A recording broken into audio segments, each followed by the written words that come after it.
बंदी छोड़ सतगुरु रामपाल जी परमेश्वर जी की जय हो। परम पिता परमात्मा सारी सृष्टि के रचनहार, कुल मालिक, असंख्य ब्रह्मांडों के स्वामी, जगत गुरु, तीनों लोकों में प्रवेश करके सबका धारण पोषण करने वाले, राजाधिराज, आत्माधार, नाथों के नाथ, देवों के देव, महादेव, सर्वेश्वर, महेश्वर, मृत्युंजय, अजरो अमर, आदि अनादि, सनातनी प्रभु, जगत पिता जगदीश्वर, श्री श्री 1008 की उपाधि के वास्तविक अधिकारी, अकाल मूरत शब्द स्वरूपी राम वासुदेव, सर्वगतम ब्रह्म, परम पूज्य, प्रथम पूज्य, परम संत, परम पुरुष, परम धनी, परम दयालु, सत्य कबीर, हक्का कबीर, अल्लाहु कबीर, अल्लाहु अकबर, बाखबर, अल्लाह ताला, जगत के तारणहार, जगत के मुक्तिदाता, जगत के जगन्नाथ, हारे के सहारे, हिंदुओं के राम, मुसलमानों के अल्लाह, सिखों के वाहिगुरु, ईसाइयों के मसीह, दया के सागर दयानिधि, करुणा के सागर करुणानिधि, स्वयंभू परिभू, संकट मोचन, कष्ट हरण, मंगल करण, दुख भंजन, अविगत कबीर, निर्विकार निर्विषम परमात्मा, अलय अलेख सतगुरु, आदि अनादि सतगुरु, असली मर्यादा पुरुषोत्तम, असली राम, असली कृष्ण, असली घनश्याम, असली मुरारी, राजाओं के राजा, महाराजाओं के महाराजा, शहंशाहों के शहंशाह, सम्राटों के सम्राट, भगवानों के भगवान, अल्लाहों के अल्लाह, प्रभुओं के प्रभु, मसीहाओं के मसीह, सच्चे वाहिगुरु, बाबाओं के बाबा, पीरों के पीर, सेठों के सेठ, जगत सेठ, सावड़सा सेठ, सर्वगुण संपन्न, अनंत कोटि कलाओं के स्वामी, अनंत कोटि ब्रह्मांडों के नायक, योगियों में महायोगी, ध्यानियों में महाध्यानी, सिद्धों में परम सिद्ध, ज्ञानियों में तत्व ज्ञानी, ब्रह्म ज्ञानी, महाज्ञानी, परम ज्ञानी, सर्वश्रेष्ठ ज्ञानी, विज्ञानी, युवा कबीर, समरथ कबीर, असमवात, अमित ओजा, सच्चे रहनुमा, करीम अल्लाह, सुभान अल्लाह, दुनिया के अंतिम पैगंबर, 8 सितंबर 1951 से गांव धनाना, जिला सोनीपत, हरियाणा, भारतवर्ष की पावन भूमि पे प्रकट रियल कल की भगवान श्री नारायण साकार हरि, श्री बाबा साहेब, नूर अनंत परमात्मा, सच्चे दरवेश, सच्चे बाखबर, संत श्रोमणी सतगुरु रामपाल जी परमेश्वर जी के चरण कमल में आप और हम सभी भाई बहनों का अनंत कोटि दंडवत प्रणाम। सत्साई भाई और बहनों, बहुत बड़ी दया, बहुत बड़ी मेहर पूज्य गुरुदेव भगवान की, परमेश्वर रामपाल जी की, जिनके शुभ आशीर्वाद से, विशेष आशीर्वाद से, उन्हीं के सत्संगों के संग्रह के ऊपर बन चुकी पवित्र आध्यात्मिक पुस्तक कबीर बड़ा या कृष्ण के ऊपर वीडियो बनाने की श्रृंखला जारी है। इसी श्रृंखला में आज हमारा ये 26वें नंबर का वीडियो है।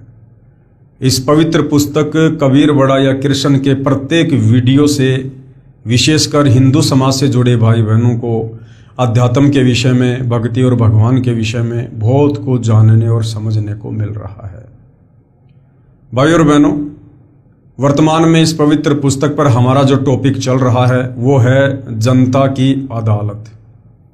जनता की अदालत में जज खुद जनता को बनाया गया है, क्योंकि जनता शिक्षित है, एजुकेटेड है, अपनी आंखों से अपने ही धर्म ग्रंथों में लिखी हुई सच्चाई को सुनकर, देखकर, पढ़कर भली भांति निर्णय कर सकती है। मुद्दा क्या चल रहा है? कबीर बड़ा या कृष्ण, यानी सुप्रीम गॉड कौन है, सर्वशक्तिमान प्रभु कौन है। हिंदू धर्म के तमाम धर्मगुरु आचार्य शंकराचार्य जो जनता की अदालत में श्री कृष्ण उर्फ विष्णु जी की तरफ से उनके वकील बनकर खड़े हैं, उनका दावा है कि हमारे हिंदू धर्म ग्रंथों में, वेदों में, गीता में, पुराणों में श्री कृष्ण उर्फ विष्णु जी को परम शक्ति कहा गया है। ये अजरो अमर हैं, अविनाशी हैं, इनके कोई माता पिता नहीं है और इन्हीं की भक्ति से मुक्ति संभव है। तो दूसरी तरफ कबीर जी के वकील सतगुरु रामपाल जी ने उन्हीं हिंदू धर्म ग्रंथों का, वेदों का, गीता जी का, पुराणों का हवाला देकर जनता की अदालत में प्रत्यक्ष प्रमाण दिखाकर ये साबित कर दिया कि श्री कृष्ण उर्फ विष्णु ये नाशवान भगवान हैं। इनका जन्म होता है, इनकी मृत्यु होती है, इनकी माँ का नाम दुर्गा है, इनके पिता का नाम काल ब्रह्म है और इनकी भक्ति से मुक्ति संभव नहीं है। क्योंकि अभी तक तो श्री कृष्ण उर्फ विष्णु की खुद की मुक्ति नहीं है, तो भला इनकी पूजा करने वालों की मुक्ति कैसे संभव हो जाएगी।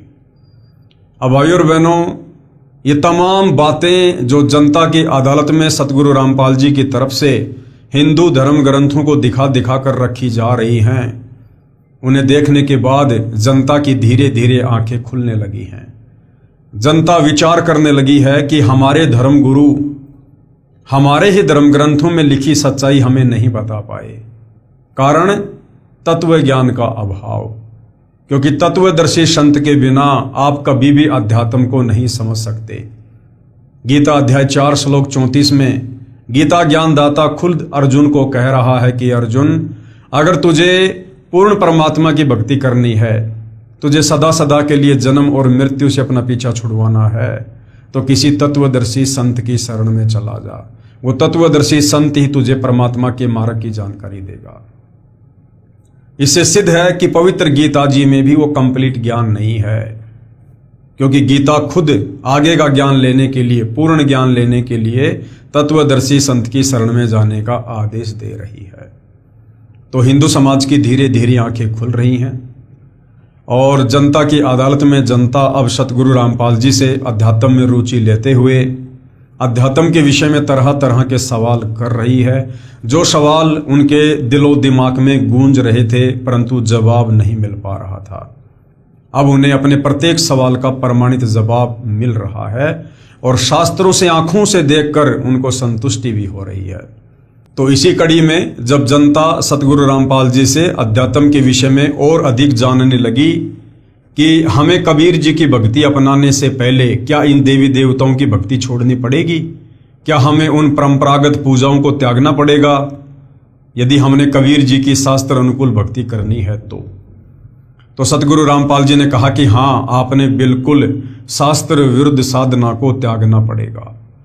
और भोली भाली जनता को आदरणीय धर्मदास जी की कथा सुनाकर सतगुरु रामपाल जी अध्यात्म के विषय में बता रहे हैं कि किस प्रकार से 650 साल पहले मथुरा में कबीर परमात्मा एक जिंदा साधु के वेश में आदरणीय धर्मदास जी को मिले, उन्हें गीता जी का यथार्थ ज्ञान समझाया, वेदों के यथार्थ ज्ञान से परिचित कराया और किस प्रकार से धर्मदास जी धीरे धीरे शास्त्र विरुद्ध साधना को त्याग कर शास्त्र अनुकूल साधना करने लगे। तो इसी कड़ी में हम आगे बढ़ते हैं। आदरणीय धर्मदास जी कबीर परमेश्वर जी से, जो कि जिंदा बाबा के रूप में थे, उनसे तरह तरह के सवाल कर रहे हैं और परमात्मा जी उनको जवाब दे रहे हैं। व्रत करना गीता अनुसार कैसा है? परमेश्वर यानी जिंदा साधु के रूप में बोले कि हे धर्मदास, आप एकादशी का व्रत करते हो। श्रीमद् भगवत गीता अध्याय 6 श्लोक 16 में मना किया है कि हे अर्जुन, ये योग यानी भक्ति न तो अधिक खाने वाले का और न ही बिल्कुल न खाने वाले का, अर्थात ये भक्ति न ही व्रत रखने वाले, न अधिक सोने वाले की तथा न अधिक जागने वाले की सफल होती है। इस श्लोक में व्रत रखना पूर्ण रूप से मना है। क्या लिखा है? न ही बिल्कुल न खाने वाले की भक्ति भी सफल नहीं होती है। अर्थात बिल्कुल ना खाना, इसका मतलब व्रत करना। तो हमारी गीता जी अध्याय 6 श्लोक 16 मना कर रही है कि व्रत रखने वालों की भक्ति कभी सफल नहीं हो सकती, जबकि धर्मदास जी एकादशी का व्रत रखा करते थे। इस श्लोक में व्रत रखना पूर्ण रूप से मना है। देख अपनी गीता खोलकर, जिंदा रूप में परमात्मा धर्मदास जी को कह रहे हैं कि देख अपनी गीता खोलकर। धर्मदास जी को गीता के श्लोक याद भी थे, क्योंकि प्रतिदिन पाठ किया करता था।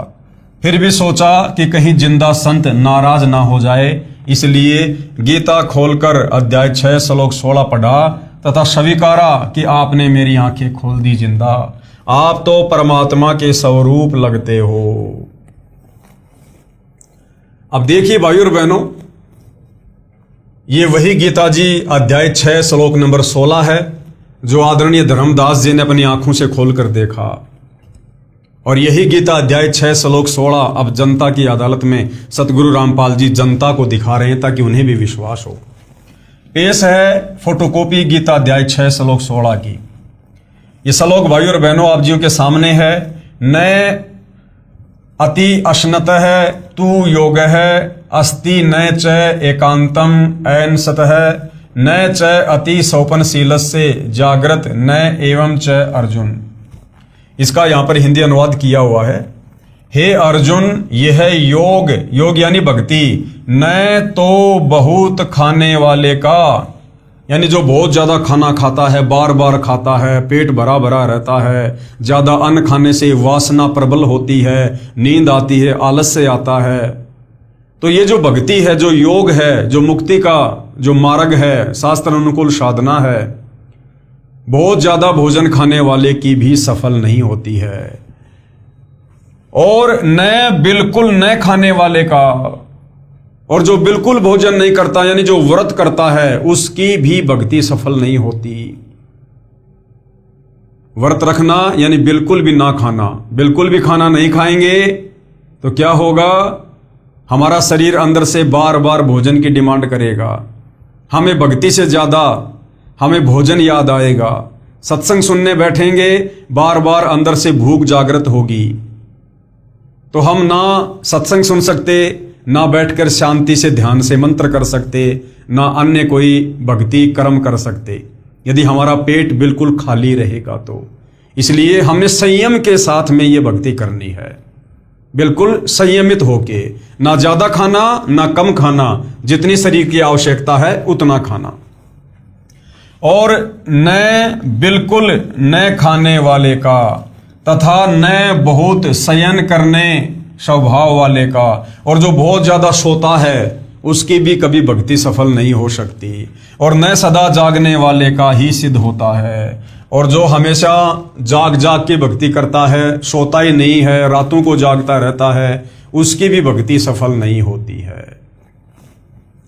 ये फोटोकॉपी गीता अध्याय 6 श्लोक 16 की है। गीता प्रेस गोरखपुर से प्रकाशित तथा श्री जय दयाल गोविंदका द्वारा अनुवादित है।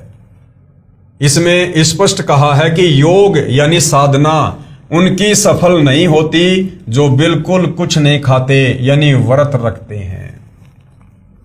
श्राद्ध पिंडदान गीता अनुसार कैसा है?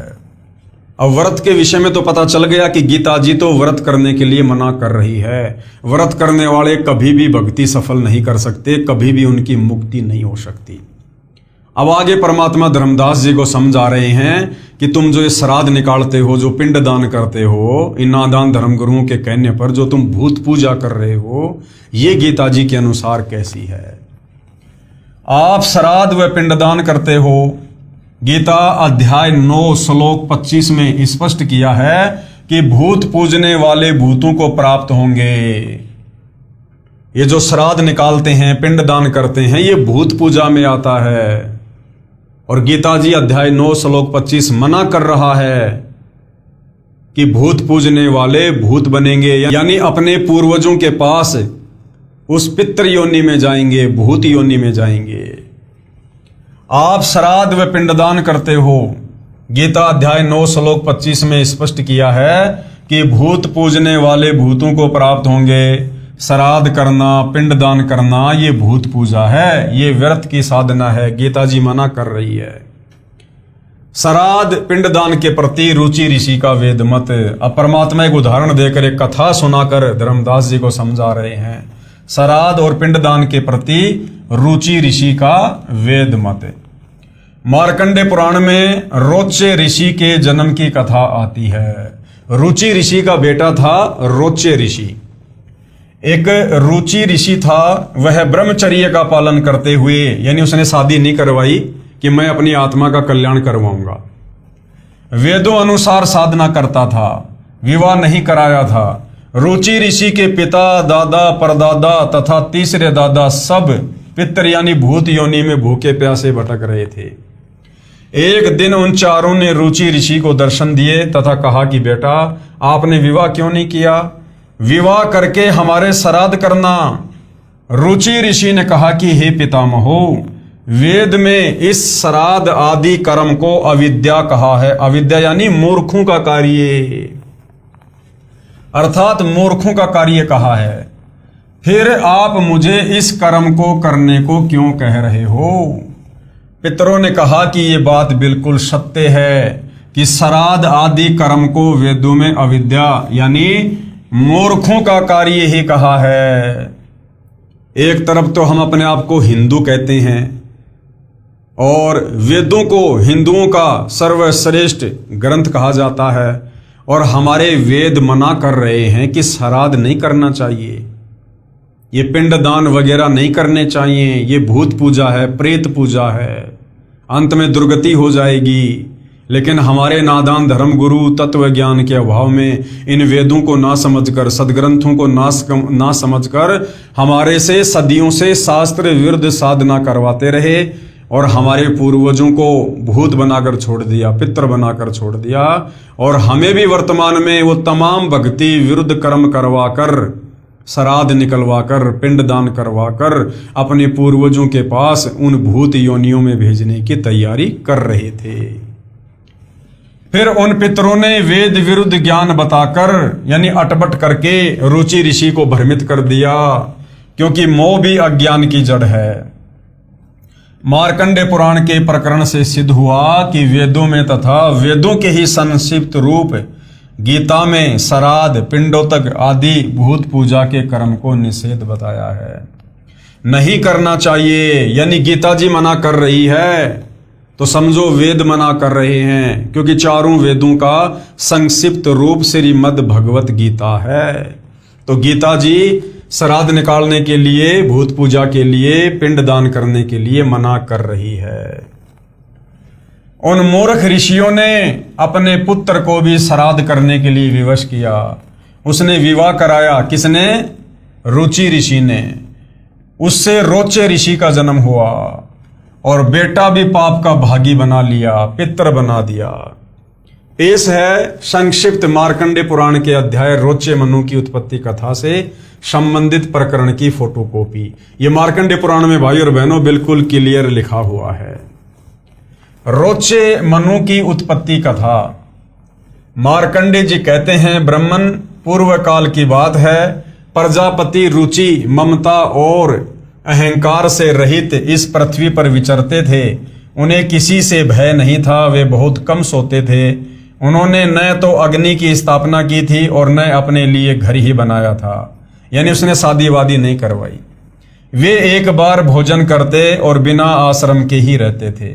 उन्हें सब प्रकार की आसक्तियों से रहित एवं मनोवृत्ति से रहते देख उनके पितरों ने उनसे कहा। पितर बोले, बेटा, विवाह स्वर्ग और अपवर्ग का हेतु होने के कारण एक पुण्यमय कार्य है, उसे तुमने क्यों नहीं किया? गृहस्थ पुरुष समस्त देवताओं, पितरों, ऋषियों और अतिथियों की पूजा करके पुण्यमय लोगों को प्राप्त करता है। वो पितर रुचि ऋषि को भ्रमित कर रहे हैं कि शादी करवा कर उसके बाद तू ये श्राद्ध वगैरह निकाल, पिंडदान वगैरह कर, इससे तुझे उत्तम लोकों में जगह मिलेगी। तो ये सारे कर्म तो उसके दादा परदादा वो भी किया करते थे, फिर उनको भूत योनियों क्यों मिल गई? उन्हें वो अच्छे लोग क्यों नहीं मिले? अर्थात वो भूत योनि में थे और वो भूख प्यास से बेहाल थे, और उन्होंने किसी भी प्रकार से रुचि ऋषि को बहलाकर, फुसलाकर, डराकर, लोभ लालच देकर, शादी करवाकर, उसके कर्म फुड़वाकर श्राद्ध निकलवाने थे, जिससे उन पितरों को थोड़ी बहुत राहत प्राप्त हो। तो क्या बोले वो पुत्र? गृहस्थ पुरुष यानी शादीशुदा व्यक्ति समस्त देवताओं, पितरों, ऋषियों और अतिथियों की पूजा करके पुण्यमय लोगों को प्राप्त करता है। वह स्वाहा के उच्चारण से देवताओं को, सवधा के उच्चारण से, शब्द से पितरों को तथा अन्नदान आदि से भूत आदि प्राणियों एवं अतिथियों को उनका भाग समर्पित करता है। बेटा, हम ऐसा मानते हैं कि गृहस्थ आश्रम को स्वीकार न करने पर तुम्हें इस जीवन में कलेश पर कलेश उठाना पड़ेगा। वो कोई कलेश नहीं उठा रहा था, आराम से अपनी भक्ति कर रहा था, कोई टेंशन नहीं थी। अब शादी करवा कर उसके जीवन में कलेश पैदा कर दिया इन पितरों ने, तथा मृत्यु के बाद और दूसरे जन्म में भी कलेश ही भोगने पड़ेंगे। रुचि ने कहा, पितरगण, परिग्रह मात्र ही अत्यंत दुख एवं पाप का कारण होता है। परिग्रह यानी शादी करवाना, ये शादी करवाना ही जीवन में सबसे बड़ा कलेश है। रुचि ऋषि ने कहा अपने पितरों को, तथा उससे मनुष्य की अधोगति होती है। यही सोचकर मैंने पहले स्त्री संग्रह नहीं किया। मन और इंद्रियों को नियंत्रण में रखकर जो ये आत्म संयम किया जाता है वह भी प्रगृह करने पर मोक्ष का साधक नहीं होता। ममता रूप कीचड़ में सना हुआ होने पर भी ये आत्मा को परिग्रह शून्य चित्त रूपी जल से प्रतिदिन धोया जाता है। वह श्रेष्ठ प्रयत्न है। जितेंद्रिय विद्वानों को चाहिए कि वे अनेक जन्मों द्वारा संचित कर्म रूपी षड में सने हुए आत्मा का सदा सनारूपी जल से प्रक्षालन करें। पितर बोले, बेटा जितेंद्रिय होकर आत्मा का प्रक्षालन करना उचित ही है, किंतु तुम जिस मार्ग पर चल रहे हो, वो पितर अब क्या कह रहे हैं रुचि ऋषि को, किंतु तुम जिस मार्ग पर चल रहे हो वह मोक्ष मार्ग है। यानी बेटा तूने जो शादी वादी नहीं करवाई है और जो तू जिस प्रकार वेदों अनुसार भक्ति कर रहा है, श्राद्ध वगैरह नहीं निकाल रहा, ये मोक्ष मार्ग है। वो पितर भी इस बात को स्वीकार कर रहे हैं, क्योंकि वो भी विद्वान थे, वेदों को पढ़ा करते थे जब मनुष्य योनि में थे। तो कह रहे हैं बेटा रुचि, तू जिस प्रकार से भक्ति कर रहा है ना, ये वास्तव में मोक्ष मार्ग है। किंतु फलेच्छा रहित दान और शुभाशुभ के उपभोग से भी पूर्वकृत अशुभ कर्म दूर होता है। लेकिन उन्होंने फिर अटपट करनी शुरू कर दी, क्योंकि भूखे मर रहे थे। इसी प्रकार दया भाव से प्रेरित होकर जो कर्म किया जाता है वह बंधन कारक नहीं होता। फल कामना से रहित कर्म भी बंधन में नहीं डालता। पूर्व जन्म में किया हुआ मानव का शुभाशुभ कर्म सुख दुखमय भोगों के रूप में प्रतिदिन भोगने पर ही क्षीण होता है। इस प्रकार विद्वान पुरुष आत्मा का प्रक्षालन करते और उसकी बंधनों से रक्षा करते हैं। ऐसा करने से वह अविवेक के कारण पाप रूपी कीचड़ में नहीं फंसता। रुचि ने पूछा, पितामहो यानी हे पितृगणों, वेद में कर्म मार्ग को अविद्या कहा है।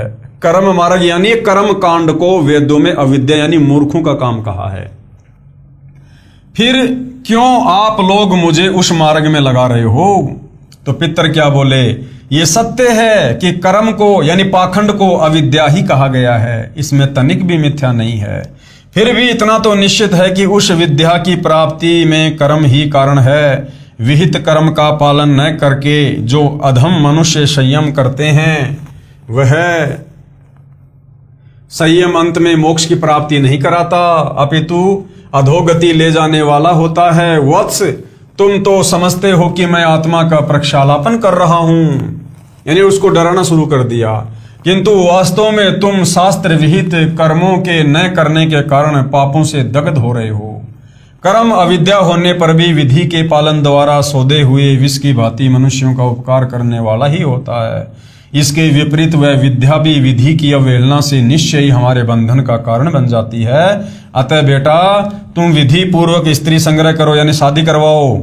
ऐसा ना हो कि इस लोक का, यानी उसको डरा दिया बेचारे को और उसने शादी करवा ली और अंत में अपनी दुर्गति करवाई। आगे सवाल नंबर 30, क्या गायत्री मंत्र यानी ओम भूर्भुवस्सुवः तत्सवितुर्वरेण्यं भर्गो देवस्य धीमहि धियो यो नः प्रचोदयात्, क्या इससे पूर्ण मोक्ष संभव है? धर्मदास जी सवाल कर रहे हैं कि प्रभु ये जो गायत्री मंत्र है, जो विशेषकर हिंदू समाज में सबकी जुबान पर है, ओम भूर्भुवस्सुवः तत्सवितुर्वरेण्यं भर्गो देवस्य धीमहि धियो यो नः प्रचोदयात्, क्या इस गायत्री मंत्र के जाप करने से मुक्ति संभव है, मोक्ष हो जाएगा? तो परमात्मा जी कह रहे हैं, धर्मदास, इन नादान धर्म गुरुओं ने यजुर्वेद अध्याय 36 मंत्र 3 का केवल एक मंत्र समाज को रट्टा लगवा दिया और इस मंत्र में भी इन्होंने जबरदस्ती ओम शब्द जोड़ दिया, जबकि वेद के मूल मंत्र में ओम शब्द नहीं है। इन नादान धर्म गुरुओं ने ओम शब्द लगाकर परमात्मा की अवहेलना की है। जो लाभ साधक को ज्ञान यज्ञ का उस एक मंत्र के जाप करने से मिलना था वो भी नहीं मिलेगा।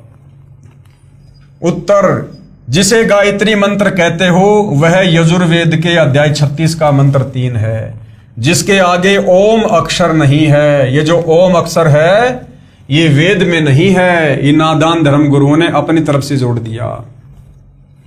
यदि ओम अक्षर को इस वेद मंत्र के साथ जोड़ा जाता है तो परमात्मा का अपमान है, क्योंकि ओम अक्षर तो ब्रह्म का जाप है, यानी काल का जाप है। यजुर्वेद अध्याय 36 मंत्र 3 में परम अक्षर ब्रह्म की महिमा है।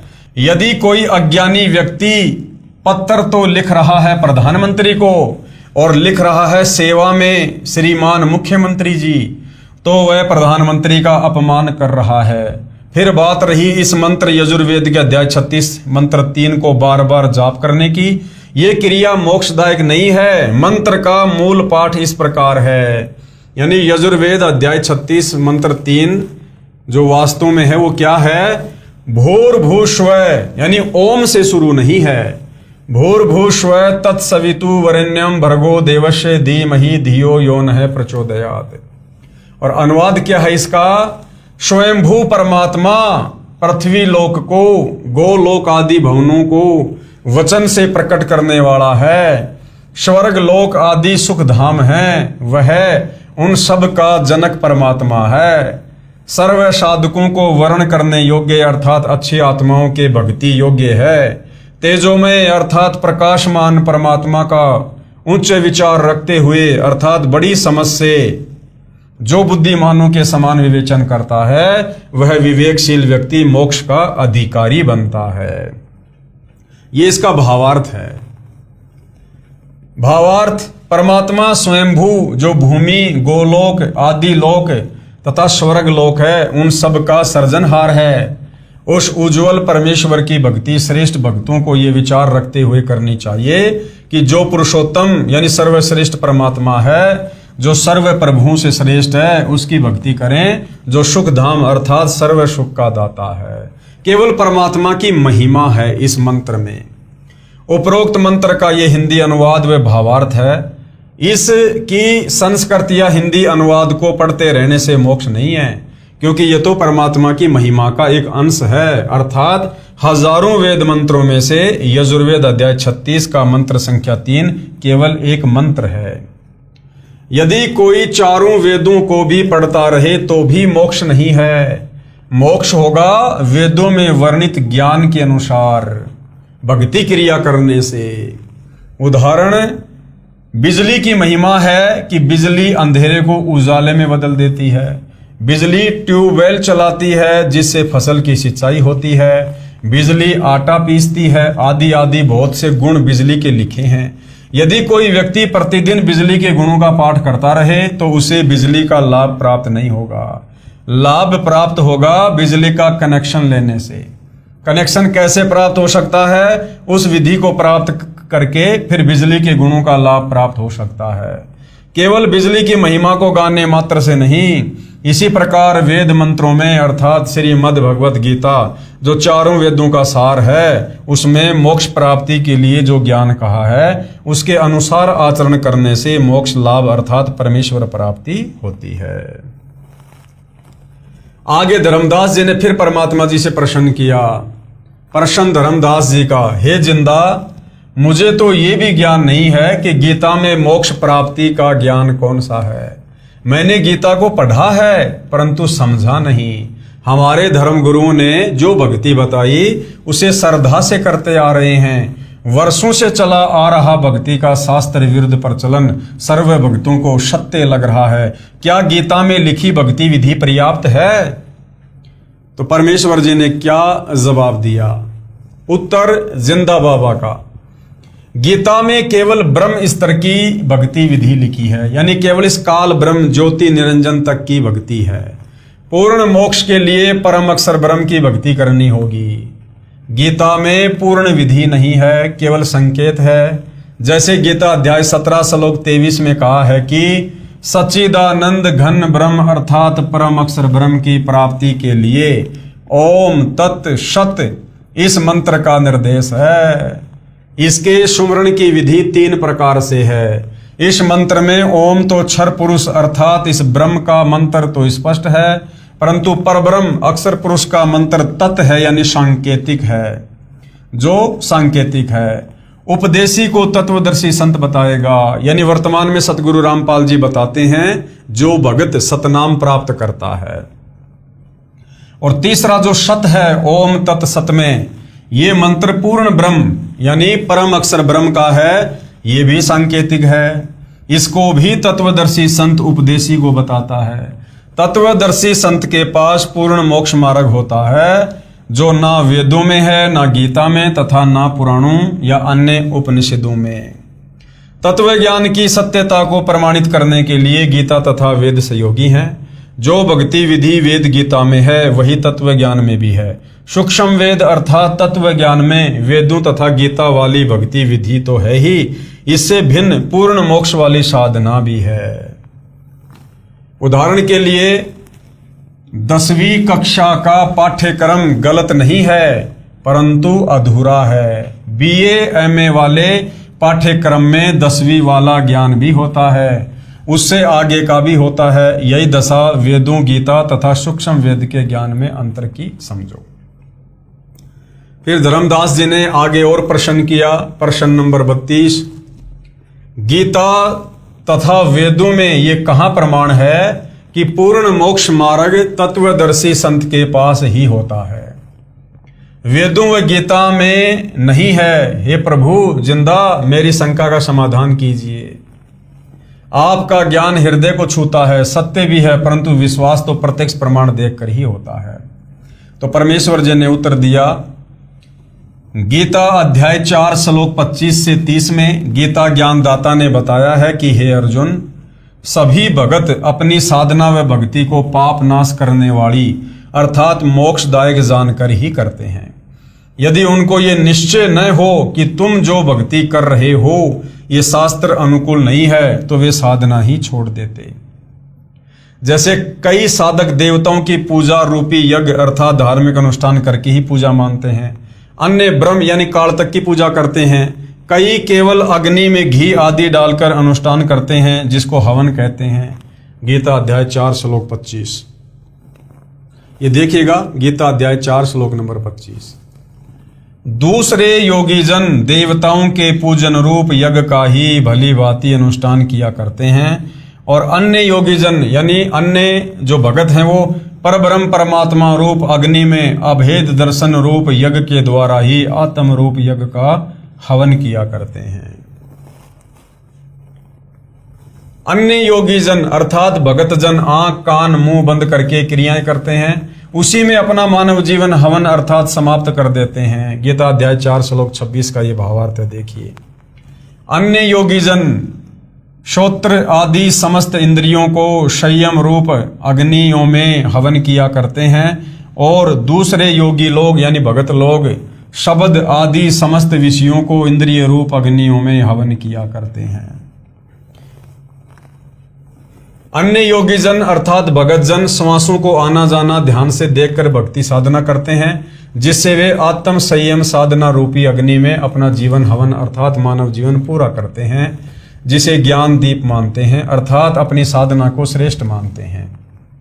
दूसरे योगीजन इंद्रियों की संपूर्ण क्रियाओं और प्राणों की समस्त क्रियाओं को आत्म संयम योग रूप अग्नि में हवन किया करते हैं।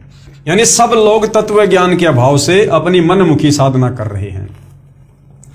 कुछ अन्य साधक द्रव्य अर्थात धन से होने वाले यज्ञ अर्थात धार्मिक अनुष्ठान करते हैं, जैसे भोजन भंडारा करना, कंबल कपड़े बांटना, धर्मशाला प्याऊ बनवाना, ये यज्ञ करते हैं। कुछ तपस्या करते हैं, कुछ योगासन करते हैं, इसी को परमात्मा प्राप्ति की साधना मानते हैं। कितने ही साधक अहिंसा आदि तीक्ष्ण व्रत करते हैं, जैसे मुख पर पट्टी बांधकर नंगे पैरों चलना, कई दिन उपवास रखना आदि आदि। अन्य योगीजन अर्थात साधक स्वाध्याय अर्थात प्रतिदिन किसी वेद जैसे ग्रंथ से कुछ मंत्रों श्लोकों का पाठ करना, ये ज्ञान यज्ञ कहलाता है, करते रहते हैं। इन्हीं क्रियाओं को मोक्षदायक मानते हैं। कहाँ लिखा है? गीता अध्याय 4 श्लोक नंबर 28 में देखिएगा। कई पुरुष द्रव्य संबंधी यज्ञ करने वाले हैं, कितने ही तपस्या रूप यज्ञ करने वाले हैं, तथा दूसरे कितने ही योग रूप यज्ञ करने वाले हैं और कितने ही अहिंसादि तीक्ष्ण व्रतों से युक्त यत्नशील पुरुष स्वाध्याय ज्ञान यज्ञ करने वाले हैं। दूसरे योगीजन अर्थात भगतजन प्राण वायु यानी श्वास अपान वायु में पहुंचाने वाली क्रिया करते हैं। अन्य योगीजन इसके विपरीत अपान वायु को प्राण वायु में पहुंचाने वाली क्रिया करते हैं। कितने ही भगत अल्पाहारी रहते हैं यानी बहुत कम खाते हैं। कुछ योग आदि क्रियाएं करते हैं, जैसे प्राणायाम में लीन साधक पान अपान की गति को रोककर श्वास कम लेते हैं। इसी में अपना मानव जीवन हवन अर्थात समर्पित कर देते हैं। ये सभी उपरोक्त अध्याय 4 श्लोक 25 से 30 तक साधना करने वाले साधक अपने अपने यज्ञों यानी भक्ति अर्थात धार्मिक अनुष्ठानों को करके मानते हैं कि हम पाप का नाश करने वाली साधना भक्ति कर रहे हैं। गीता अध्याय 4 श्लोक 29 से 30 देखिएगा। दूसरे कितने ही योगीजन अपान वायु में प्राण वायु को हवन करते हैं, वैसे ही अन्य योगीजन प्राण वायु में अपान वायु को हवन करते हैं तथा अन्य कितने ही नियमित आहार करने वाले प्राणायाम प्रायण पुरुष प्राण और अपान की गति को रोककर प्राणों को प्राण भागों में ही हवन किया करते हैं। ये सभी साधक यज्ञों द्वारा पापों का नाश कर देने वाले और यज्ञों को जानने वाले हैं। यदि साधक की साधना शास्त्र अनुकूल हो तो हे कुरुश्रेष्ठ अर्जुन, इस यज्ञ से बचे हुए अमृत भोग को खाने वाले साधक सनातन ब्रह्म अर्थात परम अक्षर ब्रह्म को प्राप्त होते हैं। और यज्ञ अर्थात शास्त्र अनुकूल साधना न करने वाले पुरुष के लिए तो यह पृथ्वी लोक भी सुखदायक नहीं होता, फिर परलोक कैसे सुखदायक हो सकता है। अर्थात उस शास्त्र विरुद्ध भगत को कोई लाभ नहीं होता। यही प्रमाण गीता अध्याय 16 श्लोक 23-24 में भी है। ये देखिए गीता अध्याय 4 श्लोक 31 की फोटोकॉपी।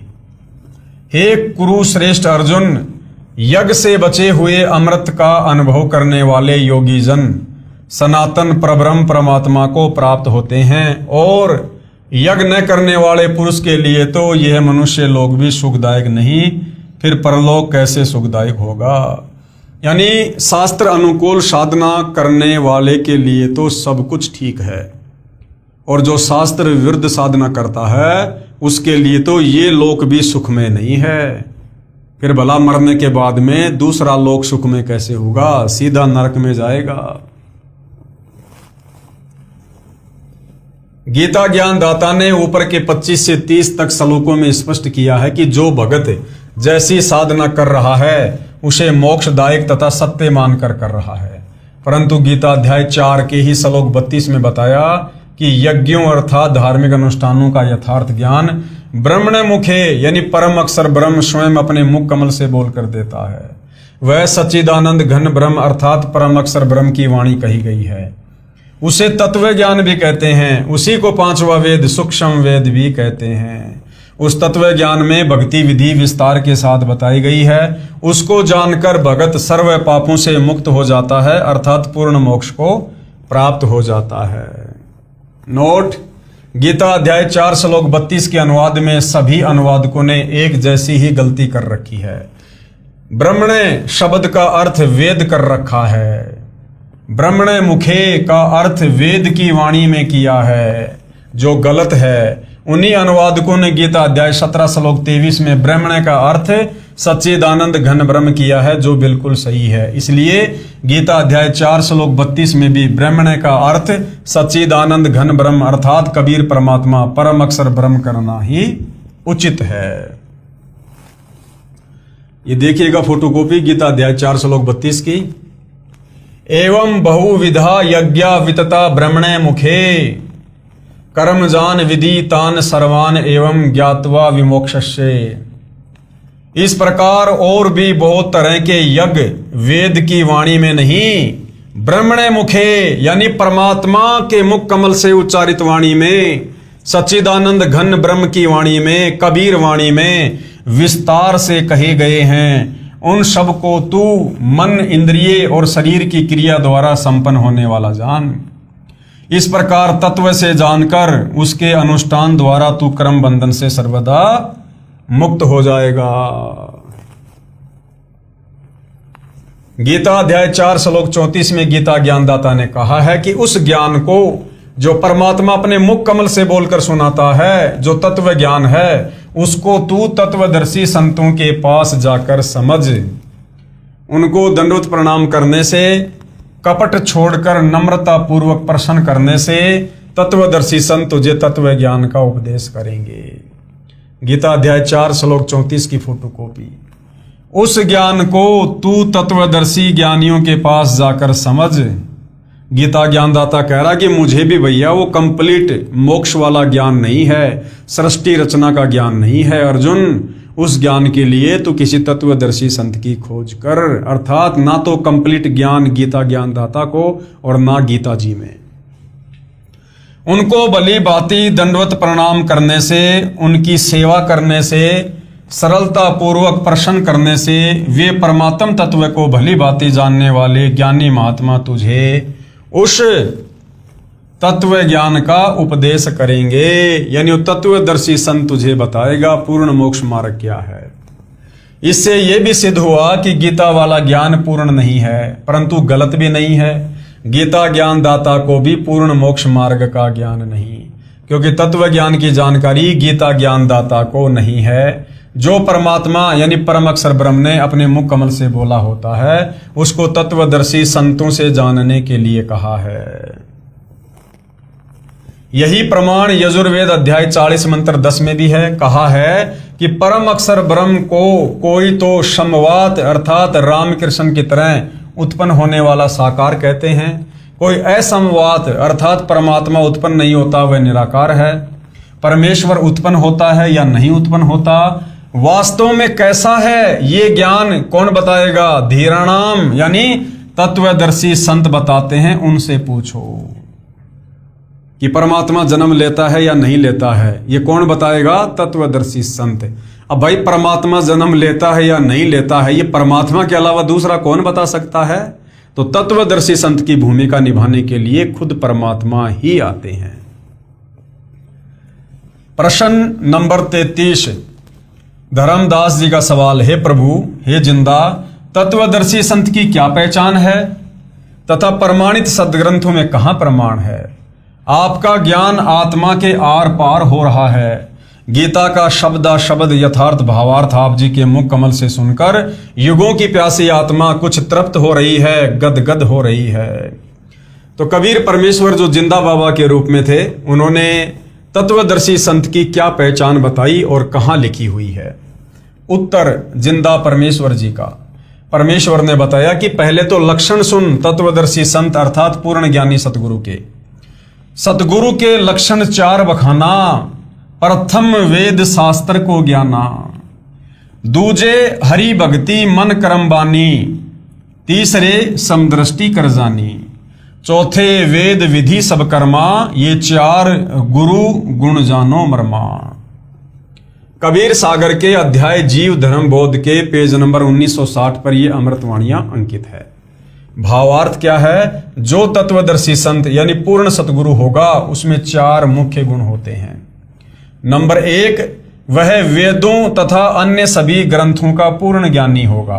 तो वर्तमान में इस धरती पर सतगुरु रामपाल जी के अलावा ना तो कोई तत्वदर्शी संत है, ना कोई इस विश्व के सभी सदग्रंथों का ज्ञाता है। तो पहला लक्षण भी वर्तमान में सतगुरु रामपाल जी पर ही फिट होता है।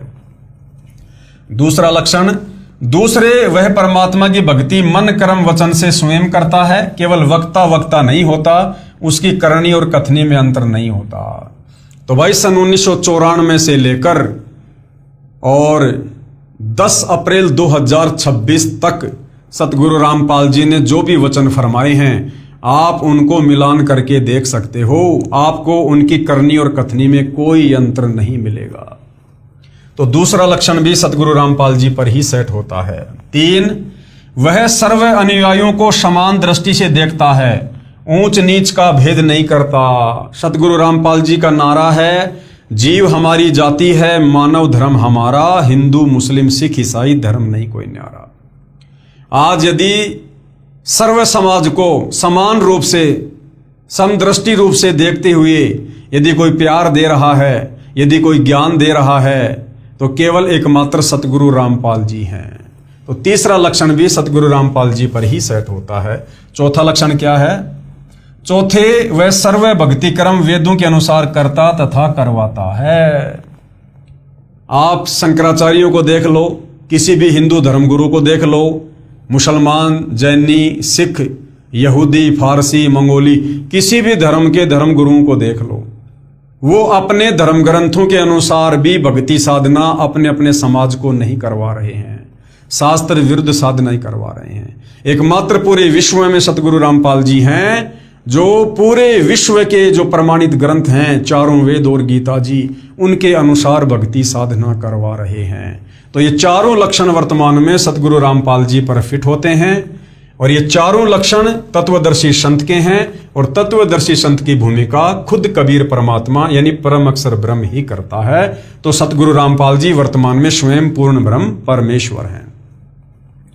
चौथा, वह सर्व भक्ति कर्म वेदों के अनुसार करता तथा करवाता है, अर्थात शास्त्र अनुकूल भक्ति साधना करता तथा कराता है।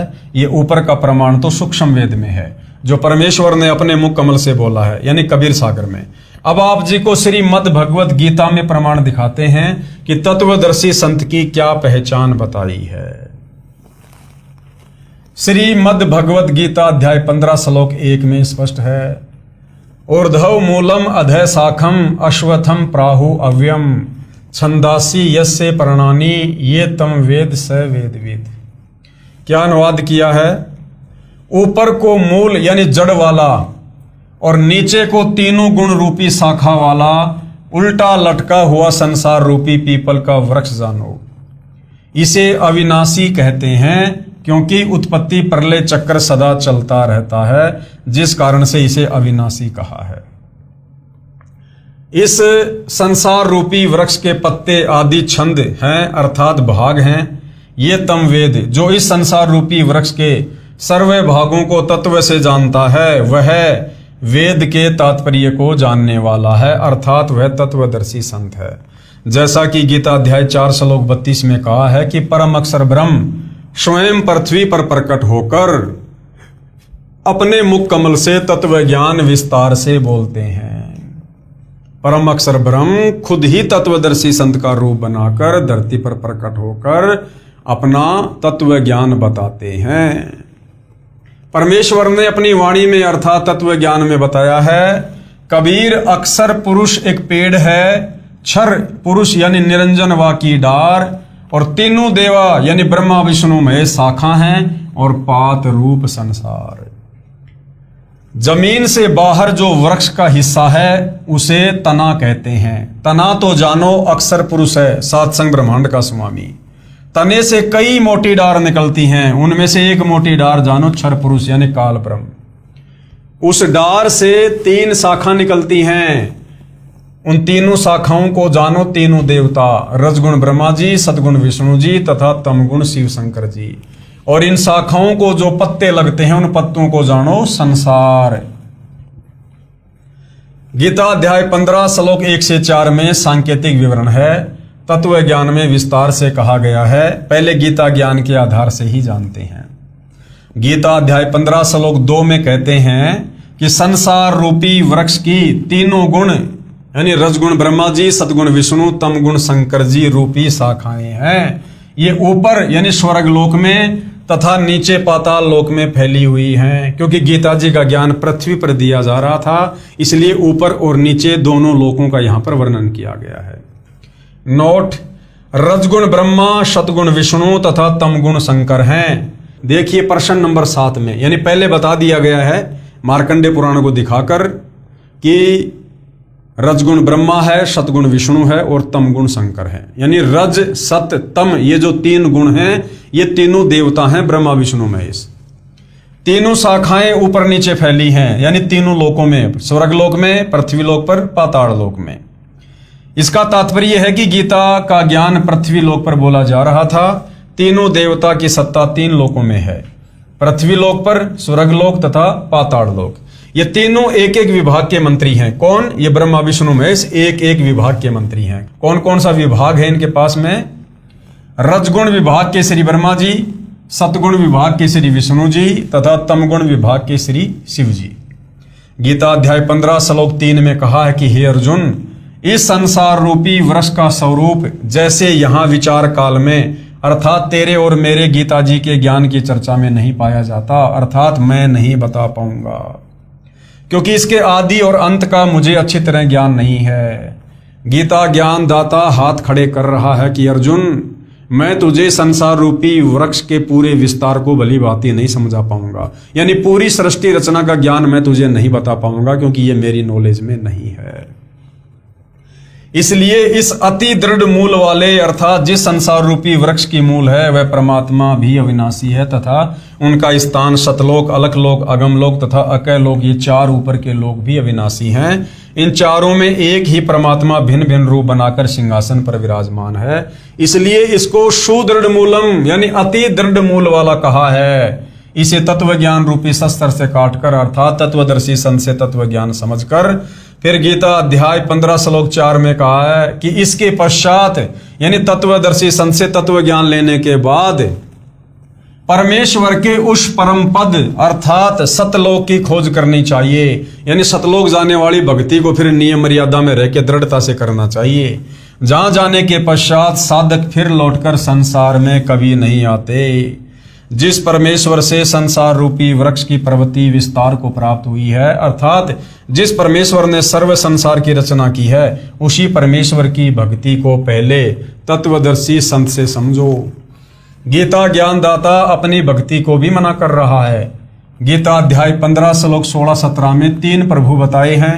श्लोक 16 में तो 2 पुरुष कहे हैं, एक तो क्षर पुरुष यानी गीता ज्ञानदाता काल ब्रह्म, दूसरा अक्षर पुरुष ये सात संग ब्रह्मांड का स्वामी है, और ये दोनों ही नाशवान हैं, यानी इन दोनों का जन्म और मृत्यु होता है, इनके लोक भी नाशवान है। श्लोक 17 में तीसरा यानी परम अक्षर पुरुष है जो संसार रूपी वृक्ष का मूल यानी जड़ है, वह वास्तव में अविनाशी है। जड़ यानी मूल से ही पेड़ के सर्व भागों तना, डार, शाखाओं तथा पत्तों को आहार प्राप्त होता है। यानी तीनों लोकों में प्रवेश करके सबका धारण पोषण वो परम अक्षर ब्रह्म कबीर परमात्मा करता है।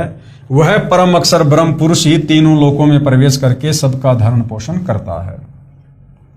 उसी मूल मालिक की पूजा करनी चाहिए। गीता जी क्या कह रही है, गीता ज्ञानदाता का क्या कह रहा है कि उसी मूल मालिक परम अक्षर ब्रह्म सत्य पुरुष कबीर देव की पूजा करनी चाहिए, ना कि ब्रह्मा विष्णु महेश की, काल की, दुर्गा की, इनकी नहीं। इस विवरण में तत्वदर्शी संत की पहचान तथा गीता ज्ञानदाता की अल्पज्ञता अर्थात तत्व ज्ञानहीनता स्पष्ट दिखाई दे रही है। ये देखिएगा भाई और बहनों, वो उल्टा लटका हुआ संसार रूपी पेड़ है जो गीता अध्याय 15 श्लोक 1 से 4 में वर्णित है कि जो इसकी सही सही व्याख्या करके बता देगा वो तत्वदर्शी संत होगा। तो ये सतगुरु रामपाल जी परमेश्वर जी ने सर्वप्रथम पूरे विश्व में सबसे पहले ये बताया है कि वास्तव में गीता अध्याय 15 श्लोक 1 से 4 का भावार्थ क्या है। ये संसार रूपी उल्टा लटका हुआ वृक्ष है। देखिएगा, इस वृक्ष की जो जड़ है वो जमीन के अंदर है। बाहर क्या दिखाई देता है, केवल ये तना तना दिखाई दे रहा है, तना तना। ये तना कौन है, ये सात संग ब्रह्मांड का स्वामी अक्षर पुरुष है जिसके 7 संग ब्रह्मांड हैं। ये तना कहां से निकल रहा है, जड़ों से निकल रहा है। जड़ क्या है, ये कबीर परमात्मा है। कबीर परमात्मा सारी सृष्टि का मालिक, यानी ऊपर के जो चारों लोक हैं वो अविनाशी हैं। जो कबीर परमात्मा है वो अविनाशी है, इसलिए इसको सुदृढ़ मूल वाला कहा है। फिर ये अक्षर पुरुष है, 7 संग ब्रह्मांड का स्वामी, जो ये तना है। इस तने से फिर एक मोटी डार निकल रही है। ये मोटी डार ये कौन है, ये 21 ब्रह्मांड का स्वामी ज्योति निरंजन है, काल है, ये दुर्गा का पति। इस मोटी डार से फिर 3 शाखाएं निकल रही हैं। ये 3 शाखाएं क्या हैं, ये रजगुण ब्रह्मा है, सतगुण विष्णु है और तमगुण शंकर है। और शाखाओं के जो ये पत्ते लग रहे हैं ये कौन है, ये आप और हमारे जैसे आम प्राणी हैं, तीनों लोकों के प्राणी, स्वर्ग लोक के, पृथ्वी लोक के, पाताल लोक के। तो इस प्रकार से ये संसार रूपी वृक्ष है, यानी पूरी सृष्टि का मैप है ये, कि सबसे ऊपर 4 लोक हैं, अकैलोक, अगमलोक, अलकलोक और शतलोक, जो बिल्कुल अविनाशी हैं। जैसे पेड़ की जड़ जमीन के अंदर होती है, बिल्कुल नहीं हिलती, इसी प्रकार ऊपर के 4 लोक और उन लोकों का जो स्वामी है और उन लोकों में जो आत्मा रहती हैं वो सब अविनाशी हैं। उसके बाद ये अक्षर पुरुष है जिसके 7 संग ब्रह्मांड हैं। फिर उसके नीचे ये काल ब्रह्म है जिसके 21 ब्रह्मांड है। फिर काल ब्रह्म के नीचे उनके 3 पुत्र ब्रह्मा विष्णु महेश हैं, जो तीनों एक एक गुण से युक्त हैं। और इन तीनों पुत्रों के माध्यम से ये काल तीनों लोकों की सृष्टि को संचालित करवा रहा है। तो ये है संसार रूपी पेड़ का चित्र जो सतगुरु रामपाल जी ने बताया और समझाया। तो वास्तव में हमने भक्ति इस विधि से करनी चाहिए। कैसे करनी चाहिए? जैसे ये दिखाया गया यहां पर, हमने सर्वप्रथम जड़ की पूजा करनी चाहिए। जड़ कौन है? कबीर परमात्मा। और जब हम जड़ की पूजा करेंगे तो हमारे जो संस्कार बनेंगे धार्मिक यज्ञ करने से, मंत्र करने से, वो हमारे संस्कार कहां जाएंगे? इस अक्षर पुरुष के पास जाएंगे। यानी पेड़ की जड़ से खुराक कहां जाती है? पेड़ के तने में। फिर अक्षर पुरुष से हमारे संस्कार कहां जाएंगे? काल ब्रह्म के पास में। काल ब्रह्म से संस्कार जाएंगे ब्रह्मा विष्णु महेश के पास। और ये ब्रह्मा विष्णु महेश फिर ना चाहते हुए भी हमारे को सर्व लाभ देंगे। तो उत्तम विधि तो भक्ति की ये है। और हम लोगों ने क्या कर दिया?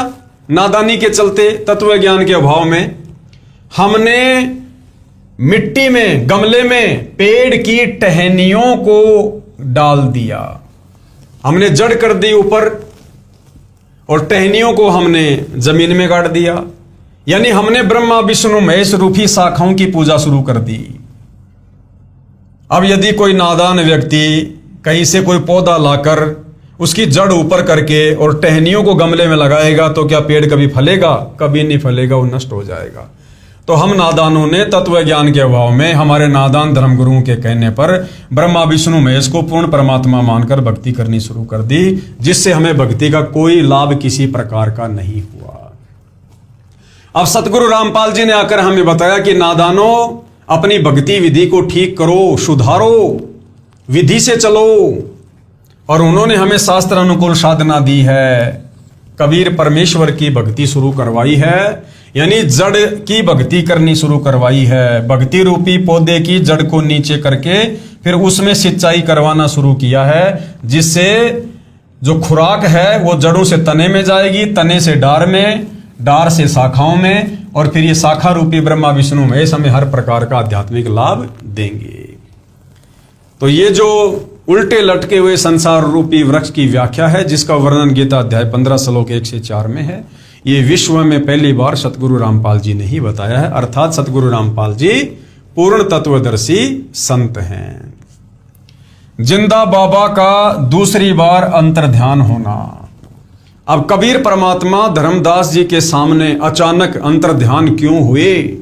क्योंकि धर्मदास जी उस पुराने अज्ञान के चलते, जो अज्ञानी धर्मगुरुओं ने ब्रह्मा विष्णु महेश को पूर्ण परमात्मा बताकर उसकी रग रग में वो अज्ञान डाल रखा था, काल प्रेरणा से वो अज्ञान भी बीच बीच में अंगड़ाई ले रहा था। और जब धर्मदास कबीर परमेश्वर के ज्ञान को काटकर ब्रह्मा विष्णु महेश की वकालत करता, तो उस समय फिर परमात्मा समझ जाते कि भैया अब इसके घट में काल आके बैठ गया है, अब ये मेरी बात नहीं सुनेगा। तो परमात्मा फिर दूसरी बार धर्मदास जी की आंखों के सामने से अंतर्ध्यान हो गए। अब धर्मदास बड़ा व्याकुल हो गया। पहले वाली साधना करने का मन नहीं कर रहा, क्योंकि वो शास्त्र विरुद्ध, आगे की साधना भी मिली नहीं। धर्मदास बेचैन हो जाता है। और किस प्रकार फिर तीसरी बार उसे कबीर परमात्मा मिलते हैं, और जब तीसरी बार मिलते हैं तो आगे का क्या ज्ञान देते हैं, वो भाई और बहनों हम अगले एपिसोड में जानेंगे। तब तक भाई और बहनों, पूज्य गुरुदेव भगवान हम सबको आज्ञा दें, आशीर्वाद दें, सद्बुद्धि दें, हमारा मार्गदर्शन करें। बंदी छोड़ सतगुरु रामपाल जी परमेश्वर जी की जय हो।